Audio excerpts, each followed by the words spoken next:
দুর্বার নিয়ে ধোঁয়াশা, প্রেক্ষাগৃহে ফেরা হচ্ছে না অপুর।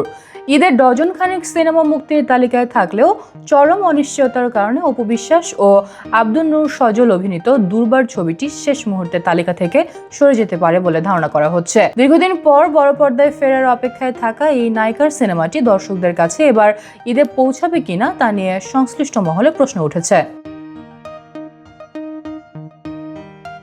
এবারের ঈদে Prince, once upon a time in Dhaka, দম, রাক্ষস, বনলতা এক্সপ্রেস, প্রেসার কুকার ও পিনিক ইতোমধ্যেই সড়ক প্রচারণা চালিয়েছে। কিন্তু দুর্বার সহ আরো কয়েকটি সিনেমার বিষয়ে এখনো নীরবতা বিরাজ করছে।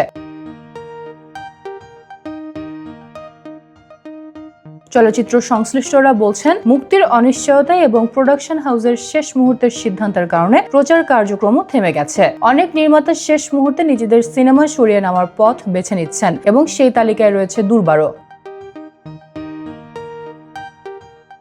পরিচালক কামরুল হাসান ফুয়াদ জানিয়েছেন, সিনেমাটির সম্পাদনার কাজ এখনো চলছে এবং সুনির্দিষ্ট মুক্তির তারিখ এখনো নির্ধারিত হয়নি। প্রোডাকশন হাউসের সিদ্ধান্তের উপর নির্ভর করে সবকিছু ঠিক হয়। অপু বিশ্বাস সাংবাদিকদের বলেন, বড় পরিকল্পনা থাকলেও প্রোডাকশনের সিদ্ধান্তই চূড়ান্ত।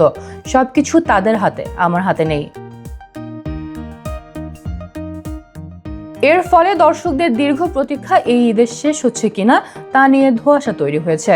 দুর্বারের অনিশ্চয়তা কেবল এই সিনেমার জন্য নয়, বরং ঈদে মুক্তি পাওয়ার সম্ভাব্য তালিকাকেও সংকুচিত করেছে। এখন ভক্তরা অপেক্ষা করছেন প্রোডাকশন হাউসের চূড়ান্ত সিদ্ধান্তের দিকে, যা নির্ধারণ করবে দীর্ঘদিনের প্রত্যাশার এই সিনেমা বড় পর্দায় আসবে কিনা।